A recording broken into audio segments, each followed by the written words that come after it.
Good evening friends. आज के lecture में हम क्वेश्चन देखेंगे एनर्जी के ऊपर कि किस तरीके से एक सिग्नल है उससे हम एनर्जी कैलकुलेट करते हैं।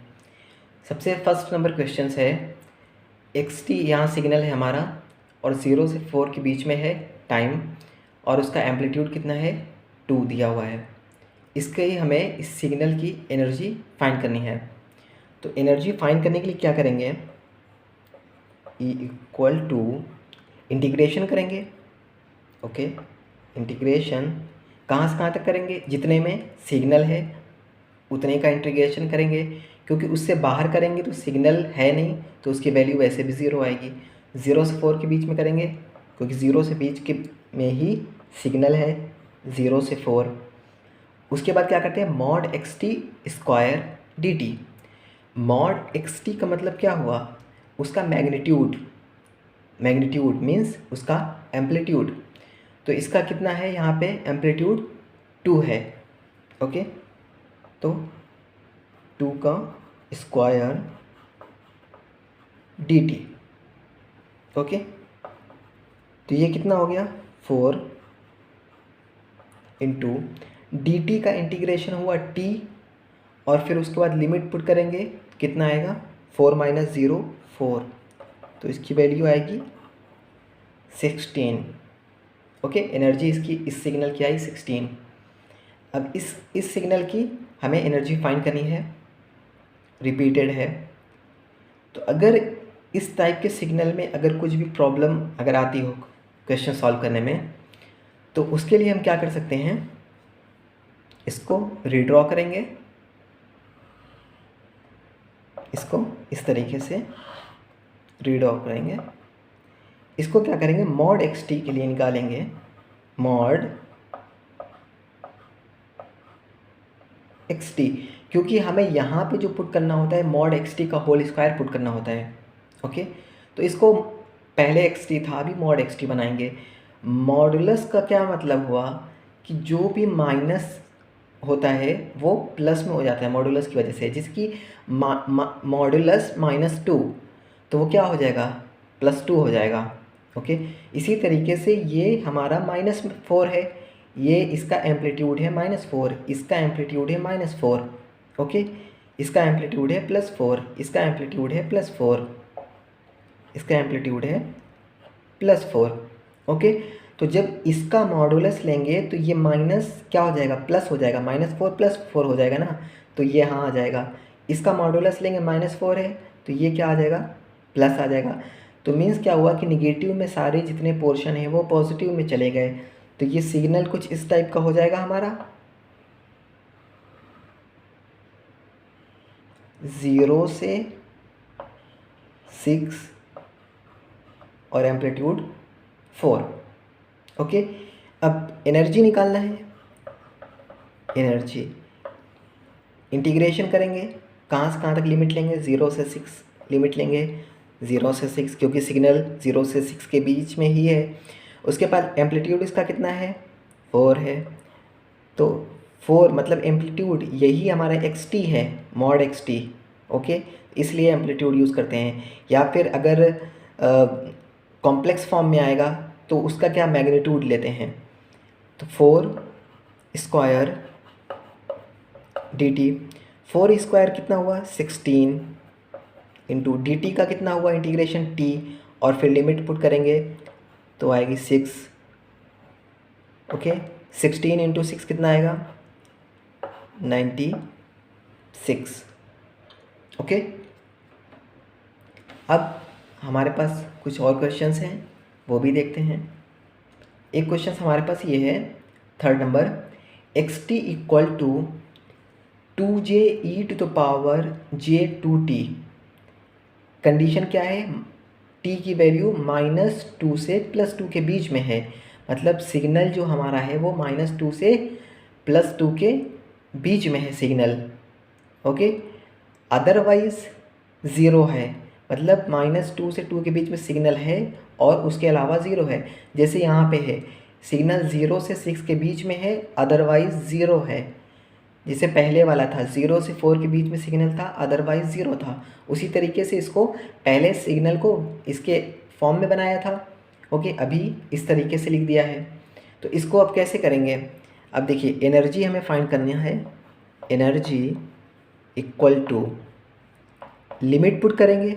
लिमिट कहाँ से कहाँ तक में सिग्नल है? -2 से 2 के बीच में सिग्नल मिलेगा। -2 से 2 के बीच में सिग्नल मिलेगा। ओके, उसके बाद मैंने अभी क्या बताया है? मॉड xt रखना है। मॉड xt का मतलब क्या हुआ? सिर्फ इसका मैग्नीट्यूड लेना है, मैग्नीट्यूड पार्ट। ओके, जब मॉड xt मॉड 2j लेंगे, ओके, मॉड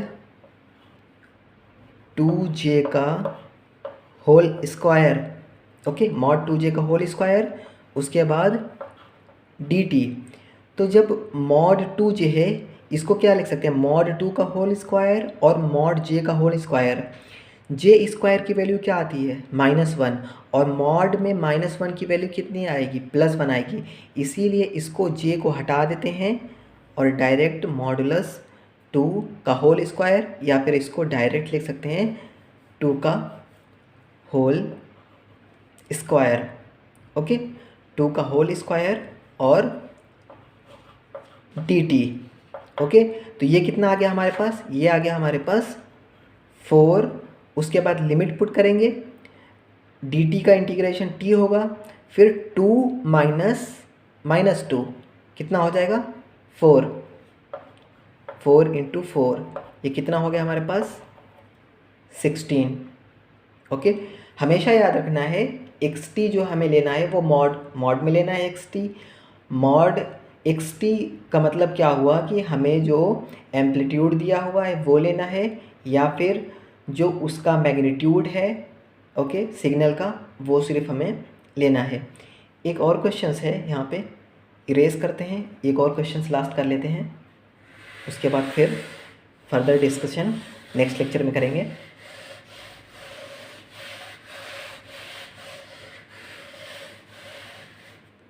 एक क्वेश्चंस हमारे पास क्वेश्चन नंबर 4 है।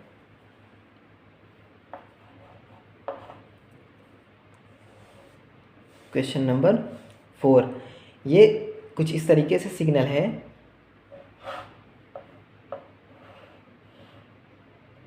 0 to 1 इसका एम्पलीट्यूड ये 2 है।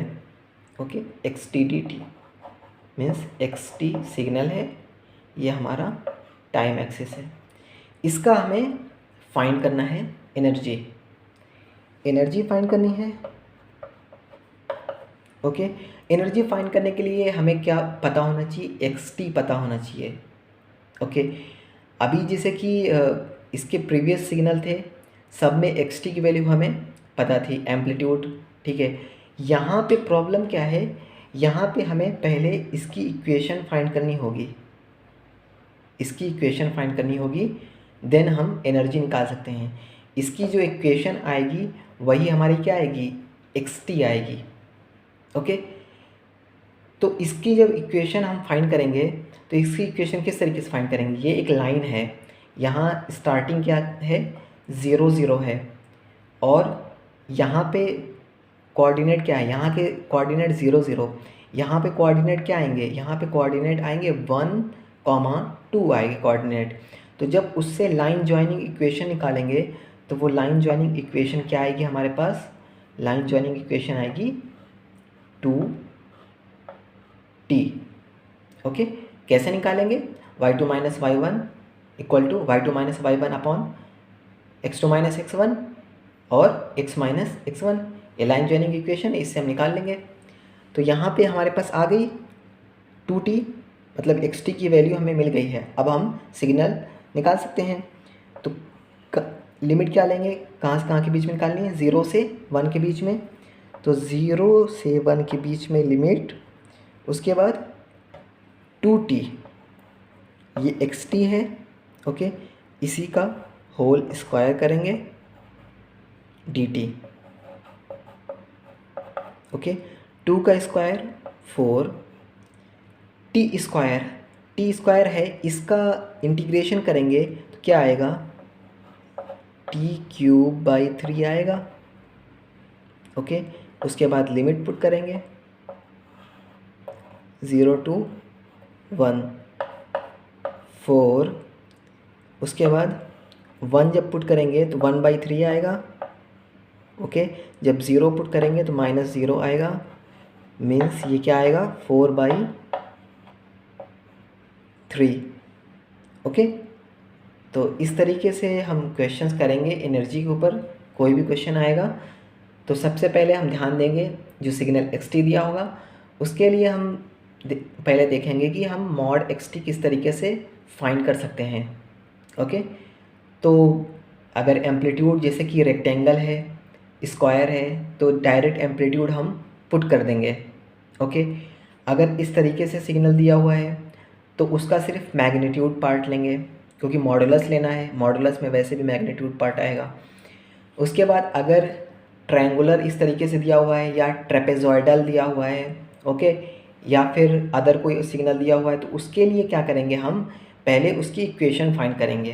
तो इसकी इक्वेशन, एक स्ट्रेट लाइन है जो 0 से पास हो रही है, तो यहाँ का कोऑर्डिनेट 0 0 है, यहाँ का कोऑर्डिनेट कितना होगा, 1, 2 होगा।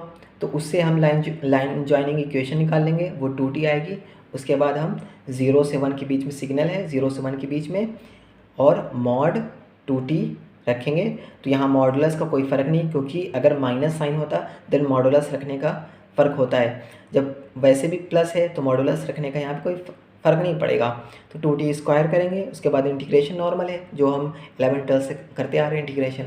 ओके, तो आज के लेक्चर के लिए इतना ही है। Thank you.